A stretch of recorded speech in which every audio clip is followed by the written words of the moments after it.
the Minnesota Vikings could be making another addition to the team, which makes a lot of sense because one player just became available, and you probably see his name right down here. And it would make sense for the Vikings going forward because, yes, that position room is like basically has like, the one and the two in that depth chart, but we're still looking for a reliable tight end three. So why not look at potentially adding Noah Fant to the roster? Let's get right into it. Before we do, shout out to our affiliate partners at Green Gridiron. If you want one of these mini helmets, the link for that is in the comment section. It's also in the description. So hit that link, use the promo code MINSYN, MINSYN at checkout to receive a discount on your purchase. If you don't want this Viking helmet, that is okay because they have all 32 NFL team helmets, including the actual, the normal Viking helmet, probably the throwback Viking helmet. So if that's something that you want, they have that. They also have college football team helmets,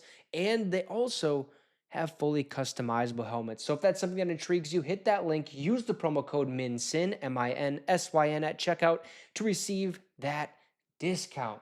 So the Minnesota Vikings are about set at the top of their tight end room. Obviously, TJ Hawkinson is leading the group after catching 41 passes for 455 yards in 10 games after he returned to the field from a torn ACL and MCL.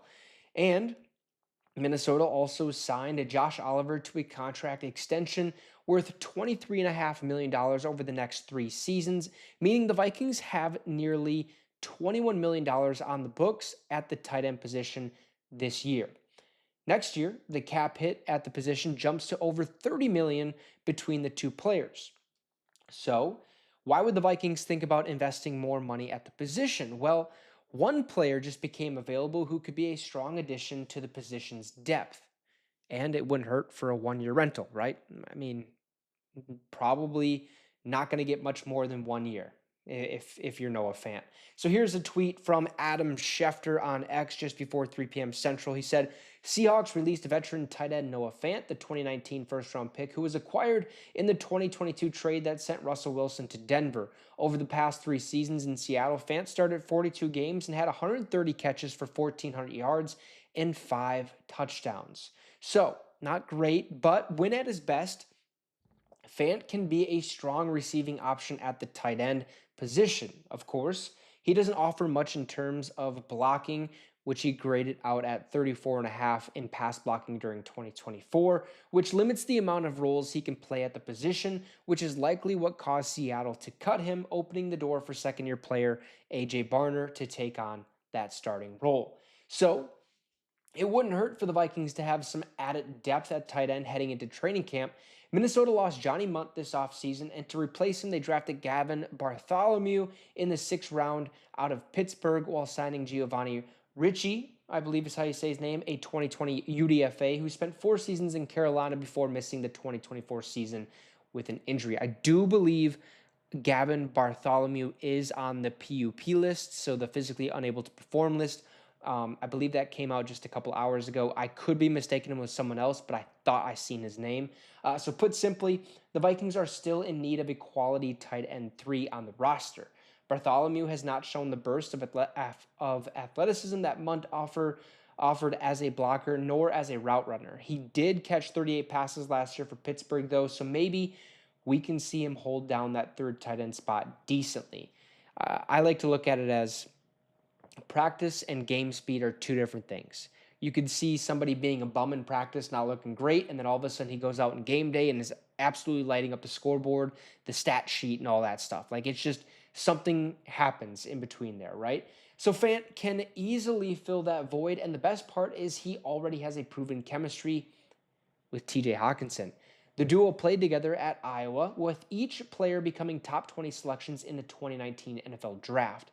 Fant actually led the entire Big Ten in touchdown receptions during the 2017 season, recording 11 scores while playing alongside TJ Hawkinson.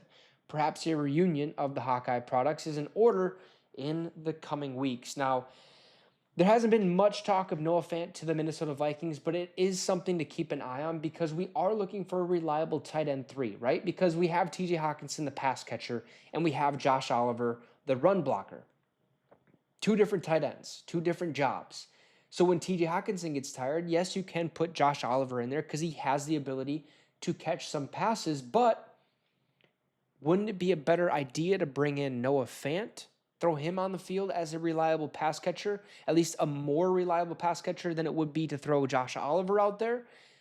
I mean, I would say so, yes, but with the sole fact that Minnesota decided to pay Josh Oliver this offseason the amount of money they did, that tells me right here and right now that they are not looking at the tight end position as a position of need or a position that we need extra depth at, because we do have the younger guys in Ben Urosic and Gavin Bartholomew and Giovanni Ricci as well. So it kind of goes hand, like you know what Minnesota is doing. Basically, they're not focusing on tight end. We're looking to add to the secondary and what other positions we need, maybe more depth to the offensive line, but we have some pretty good depth there as well. So you never know, we could see Noah Fant in the purple and gold. You guys let me know your thoughts in the comments section down below. Drop a like and subscribe to the channel. It'd be much appreciated. Have a great rest of your night, folks, and Skull Vikes.